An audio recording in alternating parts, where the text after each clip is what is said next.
नमस्कार दोस्तों, welcome back to our channel. तो देखिए, हम इग्नू के सिलेबस को डिस्कस कर रहे थे मास्टर्स ऑफ पॉलिटिकल साइंस के। हम यूनिट 2 डेमोक्रेसी को पढ़ रहे हैं और लास्ट वीडियो में हमने डेमोक्रेसी के इवोल्यूशन तक कवर कर लिए थे। तो अगर आप पहले वाले वीडियोस नहीं देखे हैं तो चैनल पर जाकर देख सकते हैं। आज हम आगे की टॉपिक को डिस्कस करने वाले हैं। तो देखिए, जस्टिफिकेशंस फॉर डेमोक्रेसी मतलब डेमोक्रेसी को हम क्यों जस्टिफाई करते हैं। और मॉडर्न टाइम्स में अगर हम देखें तो डेमोक्रेसी को हम बहुत ही ज़्यादा लेजिटिमेट मानते हैं, है ना। तो why it is often considered the most legitimate and effective form of governance, क्यों हम इसको legitimate, most legitimate and effective मानते हैं, है ना। इवन विथ इट्स इम्परफेक्शन, थोड़ा बहुत इम्परफेक्शन होने के बाद भी क्यों हम डेमोक्रेसी को इतना ज़्यादा अपनाते हैं और जस्टिफाई करते हैं। तो इसको हम जस्टिफाई इसलिए करते हैं डेमोक्रेसी को, क्योंकि हम कह सकते हैं कि डेमोक्रेसी में इंट्रिंसिक एंड इंस्ट्रूमेंटल दो वैल्यू इन्वॉल्व होता है ना। डेमोक्रेसी में भी justified as having intrinsic and instrumental value. तो इंट्रिंसिक एंड इंस्ट्रूमेंटल वैल्यू का मतलब क्या है वो हम थोड़ा समझ लेते हैं। तो इंट्रिंसिक मतलब समझो कि किसी के अंदर जो ओरिजिनल जो वैल्यू होता है उसको इंट्रिंसिक वैल्यू कहा जाता है। मतलब वो अपने आप में ही उसका एक क्या है, वैल्यू है ना। उसके अपने आप की वैल्यू है। जैसे कि समझो, something has intrinsic value when it is valued for its own सेक, है ना। Simply because it is good in itself, क्योंकि वो खुद ही इतना ज़्यादा अच्छा है, उसकी खुद की वैल्यू है। Not because it leads to something else, ऐसा नहीं कि उस चीज़ को हम यूज करके किसी दूसरे चीज़ को हम हासिल करेंगे, किसी दूसरे वैल्यूएबल चीज़ को। जैसे कि अगर हम एजुकेशन की बात करें तो एजुकेशन क्या है, एक इंट्रिंसिक वैल्यू नहीं है, क्योंकि हम एजुकेशन को एक इंस्ट्रूमेंट की तरह यूज करते हैं। किस लिए? नॉलेज को गेन करने के लिए, है ना। हम एजुकेशन को यूज करके नॉलेज गेन करते हैं और नॉलेज का एक इंट्रिंसिक वैल्यू है ना। जैसे अगर हम मनी की बात करें, जो मनी होता है, मनी का कोई इंट्रिंसिक वैल्यू नहीं होता है, किसी जगह पड़ा रहेगा। अगर मनी, अगर सोचो मनी का कोई यूज नहीं होता तो मनी का कोई इंट्रिंसिक वैल्यू है नहीं, पड़ा रहेगा। क्यों? हम मनी को एक इंस्ट्रूमेंट की तरह यूज करते हैं ना। मनी से हम क्या कुछ खरीद सकते हैं, इसलिए मनी का कोई वैल्यू है, नहीं तो मनी का कोई इंट्रिंसिक वैल्यू ही नहीं है ना। जैसे आज पत्थर का कोई वैल्यू नहीं है ना। अगर ऐसा होता हाँ, पत्थर का वैल्यू अभी भी है, घर बनाने के लिए लगता है, पर ऐसे सोचो कि पत्थर का इतना ज़्यादा वैल्यू नहीं है जितना मनी की होता है, गोल्ड की होता है ना, प्लेटिनम की होता है, इतना ज़्यादा वैल्यू नहीं है। तो वो इंस्ट्रूमेंट की तरह काम करते हैं। और इंट्रिंसिक वैल्यू का मतलब वो उसके खुद के अंदर वैल्यू है ना। The value lies in the thing itself, not in what it can achieve और प्रोड्यूस। मतलब कि उस चीज क्या प्रोड्यूस करेगा उसका वैल्यू नहीं है, वो उसके खुद के वैल्यू है, वो है इंट्रिंसिक वैल्यू। इंट्रिंसिक वैल्यू का मतलब समझ में आया कि उसके खुद के वैल्यूज है ना। जैसे नॉलेज का खुद का वैल्यूज है ना। तो डेमोक्रेसी भी एक इंट्रिंसिकली वैल्यूएबल है, क्योंकि डेमोक्रेसी को a good in itself and for itself माना जाता है डेमोक्रेसी को, क्योंकि एक डेमोक्रेसी बहुत ही ज़्यादा फेयर होता है ना। तो डेमोक्रेसी के अंदर एक इंट्रिंसिक वैल्यू है, और क्या क्या इंट्रिंसिक वैल्यू है वो थोड़ी देर में देखने वाले हैं। पर उससे पहले इंस्ट्रूमेंटल वैल्यू को भी समझ लेते हैं। इंस्ट्रूमेंटल वैल्यू तो मैंने बता ही दिया कि इंस्ट्रूमेंटल वैल्यू मतलब कि उसके खुद के कोई वैल्यू नहीं है। Okay, it is valuable as a means to an end, मतलब जिसको हम एक मीन्स की तरह यूज करते हैं किसी एंड को अचीव करने के लिए, एक टूल की तरह यूज करते हैं टू अचीव समथिंग एल्स, है ना। जैसे कि मैंने मनी की बात किया, मनी के एक इंस्ट्रूमेंटल वैल्यू होता है, मनी को यूज करते हैं हम किसी भी दूसरे चीज को, एक इंट्रिंसिक वैल्यू वाले चीज को हासिल करने के लिए, है ना। जैसे अगर हम किसी फ्रूट्स की बात करें तो फ्रूट का एक इंट्रिंसिक वैल्यू है, फ्रूट्स के एक इंट्रिंसिक वैल्यू है, बट फ्रूट को हम मनी से बाय करते हैं, मनी एक इंस्ट्रूमेंट है ना, तो इंस्ट्रूमेंटल वैल्यू समझ में आया। तो डेमोक्रेसी के अंदर भी उसी तरह से इंस्ट्रूमेंटल वैल्यू है, क्योंकि it can lead to better leadership, क्योंकि हम डेमोक्रेसी से एक बेटर लीडर को हम पा सकते हैं, और प्रिवेंट एब्यूज ऑफ पावर और प्रमोट ह्यूमन डेवलपमेंट। तो कैसे कैसे इंस्ट्रूमेंटल वैल्यूज है डेमोक्रेसी के, इंट्रिंसिक वैल्यू है, हम देखने वाले हैं। ठीक है, देखिए डेमोक्रेसी इंट्रिंसिकली वैल्यूएबल और डेमोक्रेसी के कुछ अपने वैल्यूज हैं। तो क्या क्या वैल्यू है डेमोक्रेसी के, इंट्रिंसिक वैल्यू है।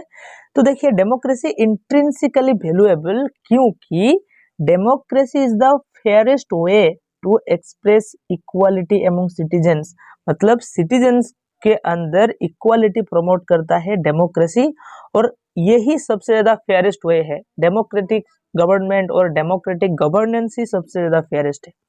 और अगर हम मोरली भी बात करें तो डेमोक्रेसी मोरली भी सुपीरियर है to any other way of arriving at decisions. जब हम डिसीजन मेकिंग की बात करते हैं तो डेमोक्रेसी सबसे ज्यादा सुपीरियर होता है मोरली, क्योंकि डेमोक्रेसी में क्या होता है, डेमोक्रेसी एंश्योर करता है कि decisions are binding on all and take everyone's interest into account. Democracy में सबके जो इंटरेस्ट को देखा जाता है ना।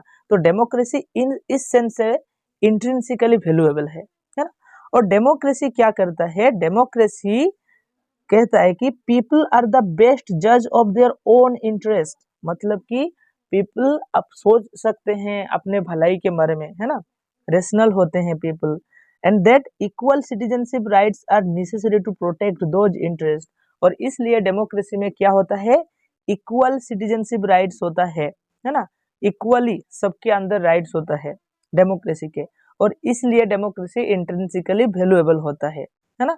और डेमोक्रेसी क्या करता है कि डेमोक्रेसी प्रोवाइड करता है ए फेयर मोरल कॉम्प्रोमाइज को।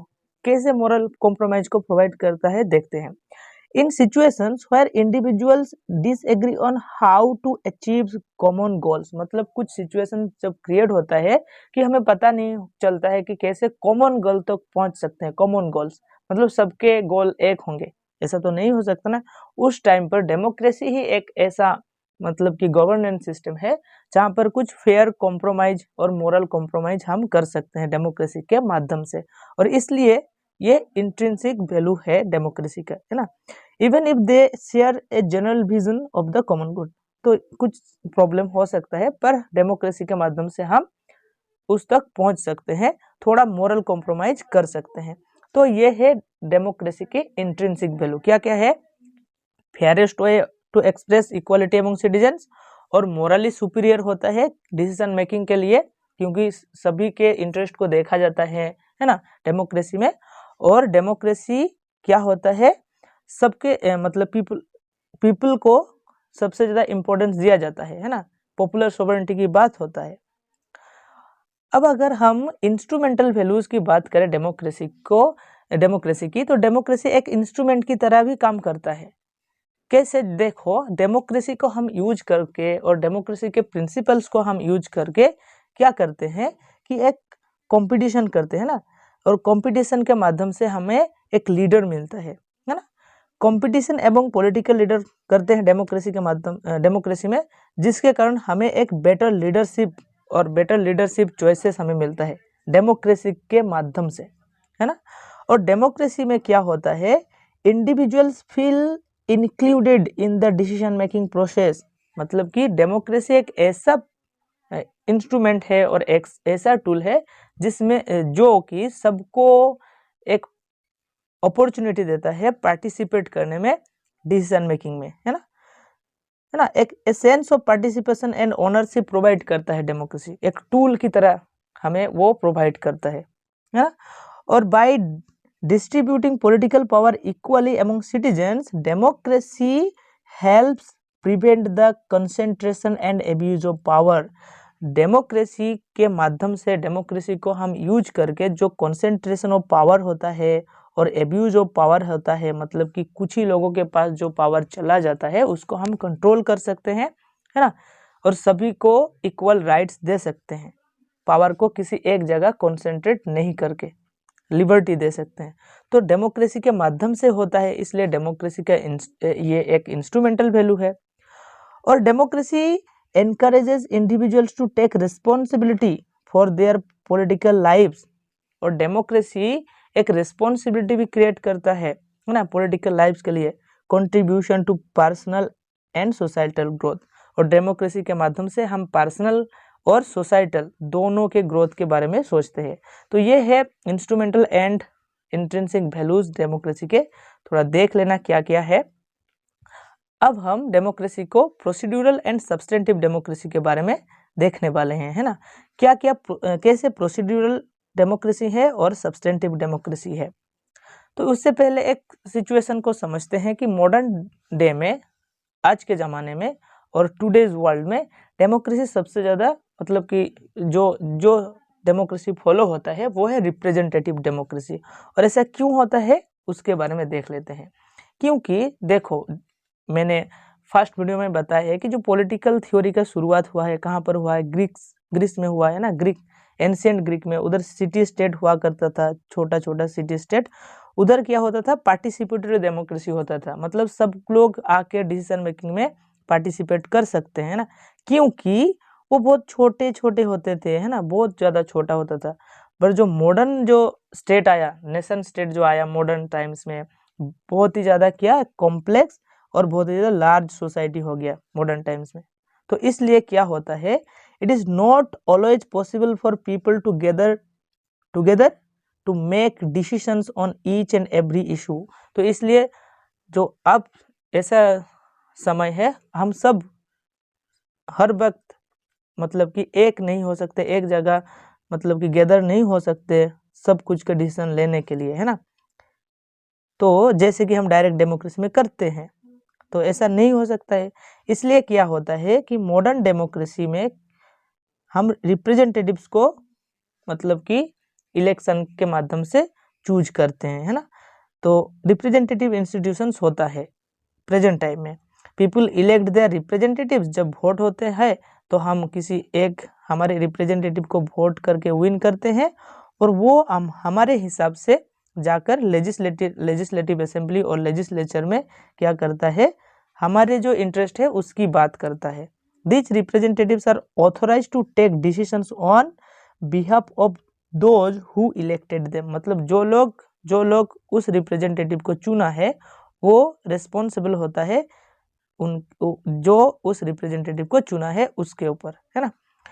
तो इसलिए क्या होता है कि अल्टीमेट जो सोवरेनिटी होता है, ऐसा माना जाता है कि रिमेन्स विद द पीपल। जो जिसने वोट दिया है उन्हीं के पास अल्टीमेट सोवरेनिटी होता है ना। Who can hold their representatives accountable, वो अकाउंटेबल रखते हैं उनके रिप्रेजेंटेटिव्स को। रिफ्यूज टू रील इलेक्ट, अगर वो रिप्रेजेंटेटिव्स ठीक से ना काम नहीं करेगा, अपने इंटरेस्ट को पूरा नहीं करेगा, जो जिन्होंने वोट दिए हैं, तो हम उनको री इलेक्ट नहीं करेंगे। The next elections come around, representatives government is almost synonymous with the idea of democracy today. तो आज के टाइम में रिप्रेजेंटेटिव डेमोक्रेसी को हम बहुत ज़्यादा फॉलो करते हैं। तो रिप्रेजेंटेटिव डेमोक्रेसी, जब हम टाइप्स ऑफ डेमोक्रेसी पढ़ेंगे कुछ ही देर में, तो यही रिप्रेजेंटेटिव डेमोक्रेसी है कि रिप्रेजेंटेटिव डेमोक्रेसी में क्या होता है, क्योंकि आज की जो सोसाइटी है बहुत ही ज़्यादा कॉम्प्लेक्स एंड लार्ज हो गया है, इसलिए क्या होता है कि हम सभी लोग मतलब कि डिसीजन मेकिंग में पार्टिसिपेट नहीं कर सकते। तो हम क्या करते हैं कि हम में से किसी एक आदमी को क्या हमारे रिप्रेजेंटेटिव के बनाते हैं और उसको लेजिस्लेचर और जहाँ पर लॉ मेकिंग होता है, डिसीजन मेकिंग होता है, उस वहाँ पर भेजते हैं। और वो जो रिप्रेजेंटेटिव है वो हमारे हिसाब से उधर बात करता है और हमारे इंटरेस्ट की बात करता है ना। तो यही रिप्रेजेंटेटिव डेमोक्रेसी है। तो प्रोसीड्यूरल डेमोक्रेसी की बात करते हैं। प्रोसीड्यूरल डेमोक्रेसी क्या कहता है कि procedural democracy formal institutions and processes of democracy की बात करते हैं। मतलब कि फॉर्मल इंस्टीट्यूशंस के ऊपर बहुत ज़्यादा फोकस करता है ना। और फॉर्मल इंस्टीट्यूशन जैसे कि फ्री एंड फेयर इलेक्शन की बात करेगा, है ना। जो प्रोसेस के ऊपर ज़्यादा फोकस करेगा, formal processes, formal institutions, legislative assemblies की है ना, कॉन्स्टिट्यूशनल गवर्नमेंट की बात करेगा, ये सब फॉर्मल बात होता है ना। और सबसे ज़्यादा रूल्स एंड मैकेनिज्म्स के ऊपर फोकस करेगा कि ऐसा होना चाहिए, ऐसा होना चाहिए। पर प्रोसीड्यूरल डेमोक्रेसी में एक प्रॉब्लम ये है कि हम तो फॉर्मल इक्वलिटी की बात कर देते हैं ना, फॉर्मल पॉलिटिकल इक्वलिटी की बात कर देते हैं, किंतु अगर हम सोसाइटी की बात करें तो सोसाइटी में क्या है, सोसाइटी में ऐसा है कि सम सिटीजन्स में B more equal than others होता है। किसी लोगों के पास पहले से ही बहुत ज़्यादा अपॉर्चुनिटीज होता है और बहुत ही ज़्यादा आगे रहते हैं किसी सिटीजन से।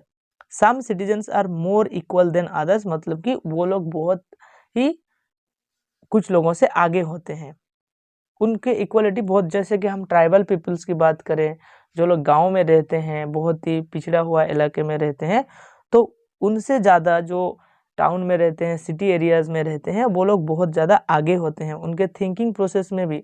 अगर आप कभी ऐसा मौका मिले, अगर आप किसी एक रूरल एरिया में जाओ जहाँ पर कुछ भी नहीं है, तो उन लोगों के थिंकिंग प्रोसेस को एक बार चेक करना, और अगर आप टाउन में आके थिंकिंग प्रोसेस को चेक करना, तो कितना ज़्यादा उन लोगों के डिफरेंस होगा आप देख सकते हैं, अगर देखें तो, है ना। तो इसलिए कहा जाता है कि some citizens are more equal than others. तो जब हम डिसीजन लेंगे, अब क्या होता है, जब पॉलिटिकल पावर आएगा, रिप्रेजेंटेटिव चुना जाएगा, तो गांव के लोग बहुत कम ही चांस उनको मिलेगा कि मतलब कि उधर जाने के लिए, है ना। अगर आज के ज़माने में भी अगर बात किया, इंडिया का भी बात किया जाए, तो जो होता है ना, जो रूरल एरिया से रिप्रेजेंटेटिव चुना जाता है, वो रूरल एरिया के नाम से होते हैं, बट वो ऑलरेडी एक एडवांटेजेस पोजीशन से आते हैं और वहाँ से जाकर मतलब कि एक पावरफुल एक लीडर बन सकते हैं, है ना। अभी भी रूरल एरिया में बहुत ही अलग सिचुएशन है ना। तो इसलिए रिप्रेजेंटेटिव गवर्नमेंट्स को थोड़ा बहुत क्रिटिसाइज भी किया जाता है और लिमिटेशन भी है, क्योंकि some citizens may be more equal than others and may enjoy a greater voice.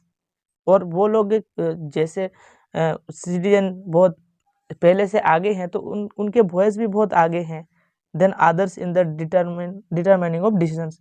Okay, तो डिसीजन मेकिंग में हम रूरल एरिया के लोगों के बाद इतना ज़्यादा सोचते भी नहीं है। जैसे कि जो पुअर पीपल होता है, जो गरीब होता है, लेस एजुकेटेड होते हैं, सोशली डिसएडवांटेज सिटीजन्स होते हैं, उन लोगों के बात तो सुना ही नहीं जाता है ना। इसी तरह से लिमिटेशन है प्रोसीड्यूरल डेमोक्रेसी के, और इसलिए हम सब्सटेंटिव डेमोक्रेसी की बात करते हैं। देखो, प्रोसीड्यूरल डेमोक्रेसी क्या कहता है, फॉर्मल पॉलिटिकल इक्वलिटी की बात करता है, फॉर्मल पॉलिटिकल इक्वलिटी की बात करता है, इंस्टीट्यूशंस के ऊपर ज़्यादा फोकस करते हैं, रूल्स के ऊपर ज़्यादा फोकस करते हैं, सब कुछ फॉर्मल, है ना, फॉर्मल इक्वलिटी की बात करता है। बट फॉर्मली इक्वल हम नहीं हो सकते हैं सोसाइटी में, क्योंकि कुछ सिटीजन्स ऑलरेडी एक वेल टू डू पोजीशन पर होता है, और इसलिए सब्सटेंटिव डेमोक्रेसी की बहुत ज़्यादा इम्पोर्टेंस होता है।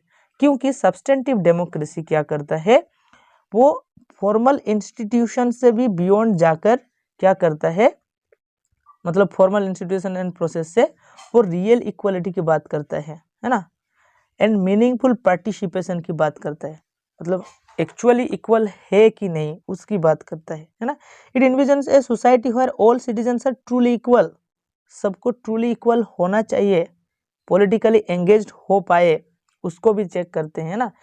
सबके equal voice in choosing their rulers and holding them accountable, है ना, कि उन लोगों के पास इतना वॉइस होना चाहिए कि वो अपने लीडर को खुद चुन सके, है ना, इतना होना चाहिए। हम फॉर्मल इक्वलिटी पॉलिटिकल इक्वलिटी कर दिया, हम उन लोगों को वोटिंग राइट्स देते, ऐसा नहीं, उन लोगों को इतना पावर देना होगा ताकि वो अपने लीडर को खुद चुन सके, है ना। तो ये सब्सटेंटिव डेमोक्रेसी ऐसा बात करता है। The outcomes and decisions of the democratic process would then be mindful of the interest of all, तभी क्या होगा, वो एक माइंडफुल होगा, है ना, माइंडफुल होगा, सबके लिए सबके इंटरेस्ट की बात सुनेगा, rather than the interest of a few powerful groups and individuals in society, ना कि कोई खूब मतलब कि बहुत ही लेस ग्रुप, मतलब कि जो कुछ फ्यू पीपल ही होता है ना जिन लोगों के पास होता है, उनके इंटरेस्ट के अलावा सभी के इंटरेस्ट की बात मतलब कि करेगा। तो ये सब्सटेंटिव डेमोक्रेसी बात करता है ना। तो this also means that democracy is and should be the principle of organisation not only of government but also the organising principles of all collective life in society. तो देखिए जो सब्सटेंटिव इक्वलिटी है ना, मतलब कि सब्सटेंटिव जो democracy है, substantive democracy हम तब तक अचीव नहीं कर सकते, मतलब हम सबको ट्रूली इक्वली नहीं देख सकते और सबको हम मतलब कि लेके नहीं चल सकते। सब्सटेंटिव डेमोक्रेसी सबके इंटरेस्ट की बात नहीं सोच सकते तब तक जब तक the background conditions for equality are met, मतलब कि जो बैकग्राउंड कंडीशन है, जो रूरल एरिया के पीपल है, जो लेस एजुकेटेड है, जहाँ पर एजुकेशन पहुँच नहीं रहा है, उनको हम आगे ना ले पाए, मतलब आगे जब तक नहीं बढ़ा पाएंगे तब तक हम सब्सटेंटिव डेमोक्रेसी को अचीव ही नहीं कर सकते। क्योंकि कुछ लोग अगर पीछे रह जाएंगे तो फिर तो वही प्रोसीड्यूरल डेमोक्रेसी ही आ जाएगा, है ना। तो social and economic inequalities make formal political equality relatively meaningless, है ना। अगर हम social and economic inequalities society में रहेगा, है ना, ये सब इक्वालिटी रहेगा, तो फॉर्मल पॉलिटिकल इक्वालिटी लेके हम क्या करेंगे, है ना, वो मीनिंगलेस हो जाएगा। फॉर्मल पॉलिटिकल इक्वालिटी से क्या होता है, तो हमें सोशल एंड इकोनॉमिक इनइक्वालिटीज को खत्म करना पड़ेगा। तो अब हम टाइप्स ऑफ डेमोक्रेसी को देखने वाले हैं, पर उससे पहले अगर आप यूजीसी नेट और सीईयूटी पीजी के प्रिपरेशन लेना चाहते हैं तो आप हमारे ऐप और वेबसाइट पढ़ो तो ऐसे विजिट कर सकते हैं। इधर बहुत ही अफोर्डेबल प्राइस पर मतलब यूजीसी नेट और सीयूईटी पीजी के प्रिपरेशन होता है। और इन्हीं में से अगर आप भोबेश 10 कूपन कोड को यूज करेंगे तो आपको 10% डिस्काउंट भी मिलेगा।